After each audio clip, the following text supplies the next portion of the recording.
আৰু ঘোষণা হ'ল ৰাইজৰ দলৰ দ্বিতীয়খন প্ৰাৰ্থী তালিকা সৰ্বমুঠ দুটাকৈ সমষ্টিত প্ৰাৰ্থী প্ৰক্ষেপ কৰিলে দলটোৱে নাওবৈচাত ৰাইজৰ দলৰ প্ৰাৰ্থী হ'ব হৰিকান্ত দাস ধেমাজিত ৰাইজৰ দলৰ হৈ প্ৰাৰ্থীত্ব আগবঢ়াব বাবুল সোণোৱালে উল্লেখ কৰিছো পুনৰবাৰ ঘোষণা হ'ল ৰাইজৰ দলৰ দ্বিতীয়খন প্ৰাৰ্থী তালিকা সৰ্বমুঠ দুটাকৈ সমষ্টিত প্ৰাৰ্থী প্ৰক্ষেপ কৰা হৈছে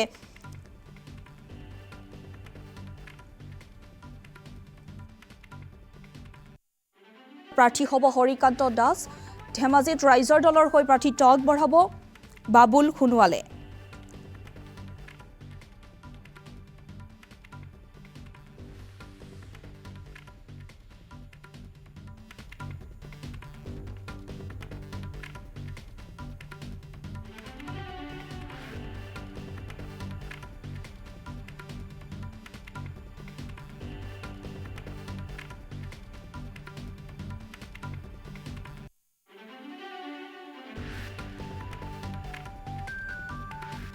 প্ৰাৰ্থী তালিকায় সৰ্বমুঠ দুটাকৈ সমষ্টিত প্ৰাৰ্থী প্ৰক্ষেপ কৰিছে দলটোৱে এই সন্দৰ্ভত সবিশেষ তথ্যৰ বাবে মোৰ সৈতে সংযুক্ত হৈছে আসাম টক্সৰ মুখ্য পৰিচালন সঞ্চালক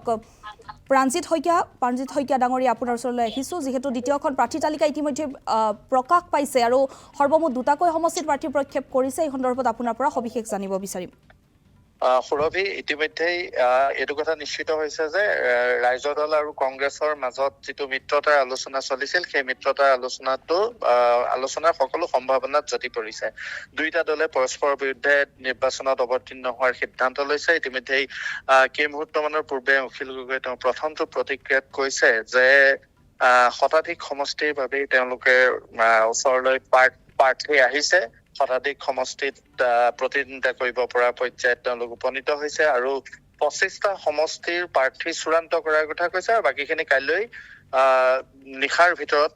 সম্পূৰ্ণ কৰা হ'ব বুলি কৈছিল তাৰ পিছতেই তাৎপৰ্যপূৰ্ণভাৱে দুটা সমষ্টিৰ প্ৰাৰ্থীৰ তালিকা ঘোষণা কৰা হৈছে ধেমাজি যিটো অনুসূচিত জাতিৰ বাবে সংৰক্ষিত আৰু দ্বিতীয়টো সমষ্টি নাওবৈচাত হৰিকান্ত দাস আৰু ধেমাজিত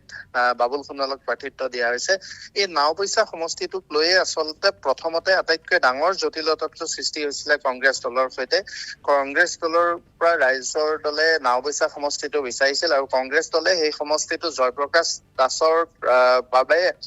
সমষ্টিটো বিচাৰিছিল আৰু হৰিকান্ত দাসৰ বাবে মিত্ৰতাৰ আলোচনাত বিচাৰিছিল ৰাইজৰ দলে কিন্তু যিহেতু মিত্ৰতাৰ দুৱাৰখন সম্পূৰ্ণৰূপে বন্ধ হৈ গ'ল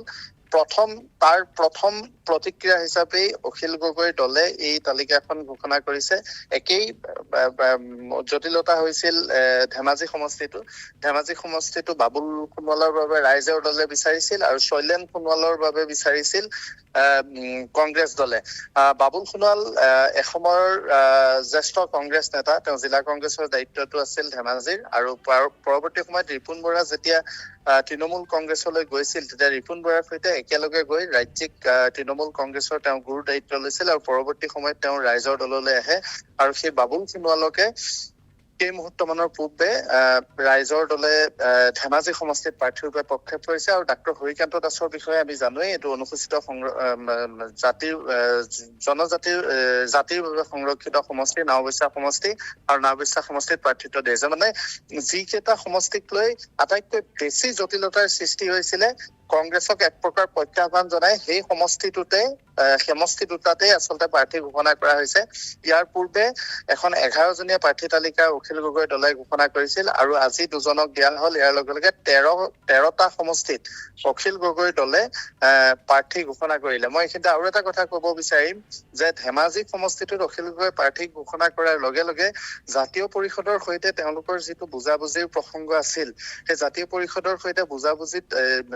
ৰাইজৰ দলৰ বুজাবুজিটোত এটা প্ৰভাৱ বিস্তাৰ কৰিব কাৰণ সেই ধেমাজি সমষ্টিটো অসম জাতীয় পৰিষদৰ জ্যেষ্ঠ নেতা প্ৰাক্তন আছু নেতা চিত্ৰৰঞ্জন বসুমতাৰী সমষ্টি তেওঁৰ বাবে দলে বিচাৰিছিল আৰু নৰেন পাউৰ নামটো সেই সমষ্টিটোত চৰ্চা হৈ আছিল ইয়াৰ লগে লগে জাতীয় পৰিষদ আৰু ৰাইজৰ দলৰ মাজৰ সংঘাতটো